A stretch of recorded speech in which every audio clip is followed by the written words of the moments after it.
Good afternoon, Mr. Attorney General. Do you believe Christopher Wray is a competent director of the FBI? I think Mr. Wray is a person of the highest integrity, for whom I have great admiration, who has extraordinary experience, both as Thank a you. career And so you prosecutor. certainly don't think he would knowingly give false testimony to this committee, do you? I am sure that he would not. Are you aware that Director Wray, a couple of months ago in sworn testimony, implicated you in a sweeping abuse of power?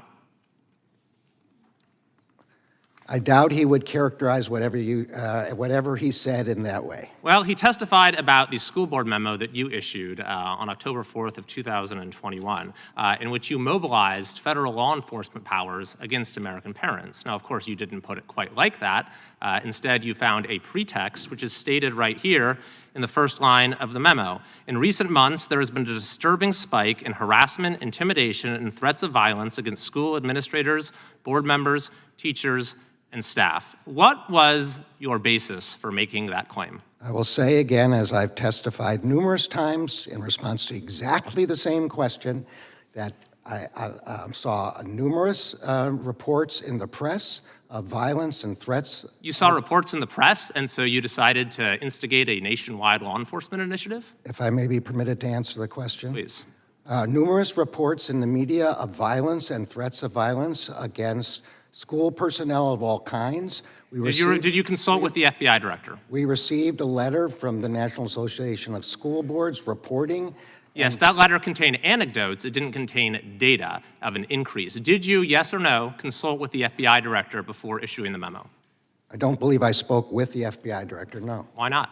Why wouldn't you consult with the FBI director? Because the purpose of the memo, as is very clear from the memo, is to ask the FBI to assess the situation, to hold meetings, and to determine whether this was... Mr. Attorney General, you started with a conclusion that there was an increase in threats. Now, if you had bothered to consult with the FBI director, here's what he would have said. This is from his sworn testimony, that he was not aware of any such evidence. So my question to you, sir, sitting here today, is can you substantiate your claim that there was an increase? Of course, there will always be sporadic criminal activity in all quarters of society, but your claim was there was an increase. Can you substantiate that sitting here today?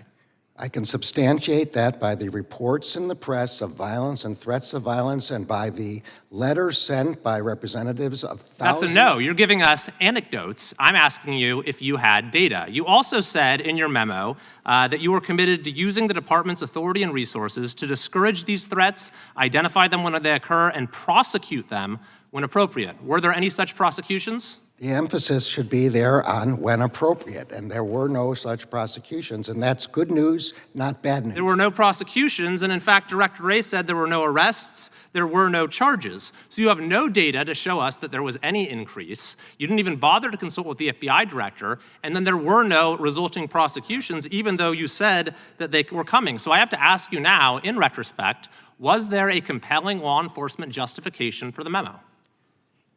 I think you're mischaracterizing the memo. The purpose of the memo was to hold meetings, to open lines of communication with state. So is that a no? Yes or no? Was there a compelling law enforcement justification for the memo? I believe there was a reason to ask for those contacts to be made with state and local law enforcement. Well, the FBI director disagrees with you. That's not what the FBI director said. Look at it right here, Mr. Attorney General.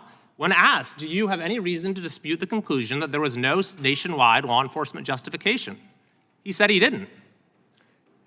Either he didn't see the reports or he didn't see the National Association. This is a transcript. I've sent you this transcript, Mr. Attorney General. So my question is this.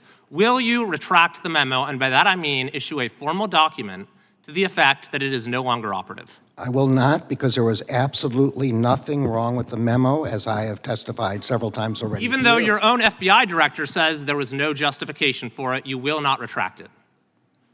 The memo is mine. It's my decision whether it's necessary to make assessments like this, and I asked the Bureau to make these assessments, and the other... Are you familiar with the concept of a chilling effect? I'm sorry, I didn't... Are you familiar with the concept of a chilling effect? I'm very familiar, and that's the very reason... How would you define a chilling effect as it relates to First Amendment jurisprudence? That's the very reason why the second sentence of the memo says... Please tell me what you consider to be the definition of a chilling effect. That memo has no chilling effect. I didn't ask you your opinion on whether the memo has one. I asked you what is a chilling effect. I'm telling you that the second sentence of that makes clear... I've read the full memo. I'm asking you, what do you define a chilling effect as? Chilling effect is when people's exercise of First Amendment rights are chilled by coercive activity by the government, which did not occur here. So here we're dealing with moms and dads. Mr. Chairman, You and I point are of public order officials. with respect to the time? Yeah. Point of order?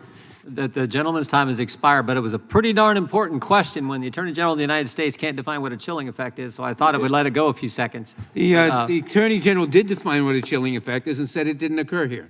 I don't think he defined it, he just dismissed it. The gentleman's time has expired. I thought it was a very important 5 minutes.